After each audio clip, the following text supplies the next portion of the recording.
tried blank therapy? Eat vegetables, they'll make you walk faster. They'll make you walk better, won't hurt as much. You know, my CPAP, and people, obviously because it's a condition that like people, it's very like not out there unless you know, and it's just like people don't understand. It's not as simple as, oh yeah, try to fall asleep, I need this, like it's the only therapy that I can have. What they don't understand is despite having a healthy lifestyle and doing all of those things, it's not going to make your invisible disability go away, it's still going to be there. Have you had candle therapy? Really? Just try this herb, maybe it'll help. Or try this herb, it'll help. No. But you look completely fine. You look so healthy. Girl, what could be possibly wrong with you? That people don't realise that if you've got an invisible disability, quite often because of the climate we live in, it's very stigmatised. So you do get quite used to hiding it and trying to sort of not show weakness, I guess. So you might look fine on the outside, but people might not know how hard you're having to work to make yourself look so composed. I wasn't aware I had to have like a flashing sign above my head or anything like that. I don't understand what could be possibly wrong. What could be affecting you when you look confident to everybody else? And I'm like, well, I just told you what it was. If you listen. People have problems. Just because you can't see it doesn't mean that it doesn't exist. You're far too young to be so ill. I'm 34. When they say far too young, there's no real like time limit on how long you're going to have it for. I'm not ill.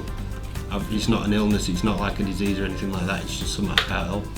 It's got nothing to do with age.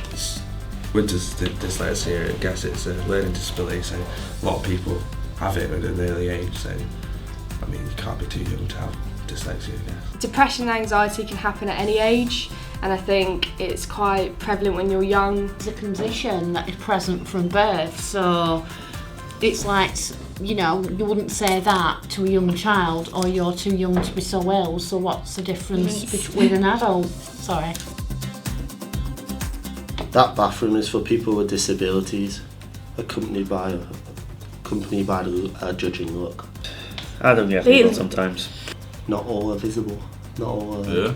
Just because I'm not in a wheelchair or just because I don't have crutches doesn't mean I can't use the disabled toilet. I have a couple of times, especially when I'm with my mum who's disabled as well. They got sort of judge her and I go, oh, she's disabled. They go, oh, I don't know what to say. So I'm like, yeah, she's disabled. If you don't look it, she's using the bathroom. Like, you're probably about to do as well. Nobody's questioning you while you're using the bathroom. They look at you like you're supposed to have a hobble, or you're supposed to be on crutches, or you're supposed to be on a wheelchair, and it's like not the case. I could literally just maybe have a fake leg, but you won't know because I'm wearing my clothes. So that one really bothers me. But you were fine the other night. I was probably drunk. Wow. Oh, these are just insulting. Yeah. But I'm not now. It's like when you break your leg. You didn't break your leg last week, no, but it's broken now. I think with a lot of invisible disabilities, I think it does go from day to day, from hour to hour, depending on what else has happened, what your triggers might be. So, but you were fine the other night.